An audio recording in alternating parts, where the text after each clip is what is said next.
इसका फैसला अदालत ही करेगी। और इसमें एक और शर्त लगा दी, ये कहा कि जब तक राज्य सरकारें इस संबंध में कोई कानून नहीं बनाती तब तक ये प्रावधान लागू रहेगा।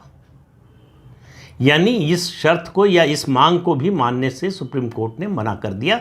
सिर्फ इतना कहा कि इसके बारे में राज्य सरकारें कानून बनाएं कि ये कैसे निर्धारित होगा, उसके क्या प्रावधान होंगे कि 5 साल से कोई व्यक्ति इस्लाम मजहब का पालन कर रहा है या नहीं, इसका निर्धारण कैसे होगा। इसी तरह से कोई संपत्ति वो वक्फ की है या सरकार की है जिस पर अनधिकृत कब्जा किया गया है, इसका फैसला करने का अधिकार डीएम को या रेवेन्यू ऑफिसर को नहीं होगा। इसे जो है तुरंत डी नोटिफाई नहीं कर सकता, ये कहकर कि ये सरकारी संपत्ति है, इस पर एनक्रोचमेंट किया गया है। डी नोटिफाई करने पर रोक लगी है और इसका फैसला जो है वो अदालत करेगी। ये नहीं कहा कि डी नोटिफाई नहीं कर सकते, लेकिन डी नोटिफाई जो है ये तय करने का अधिकार अदालत के पास होगा, उसके बाद ही इस पर आगे की कार्रवाई होगी। लेकिन इसमें भी सुप्रीम कोर्ट ने एक शर्त जोड़ दी कि ये तो ठीक है कि उसको डी नोटिफाई करने का अधिकार जो है वो डीएम के पास या रेवेन्यू अधिकारी के पास नहीं होगा,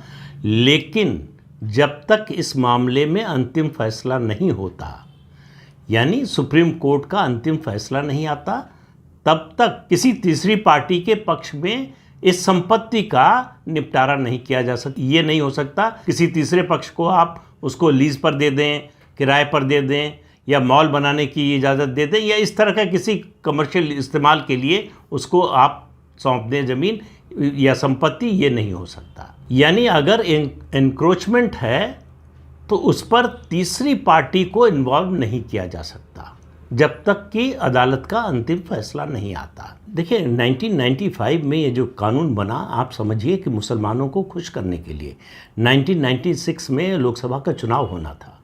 1992 में अयोध्या में विवादित ढांचा गिर चुका था, मुसलमान कांग्रेस से नाराज़ थे। मुसलमानों को खुश करने के लिए कांग्रेस किसी भी हद तक जाने को तैयार थी।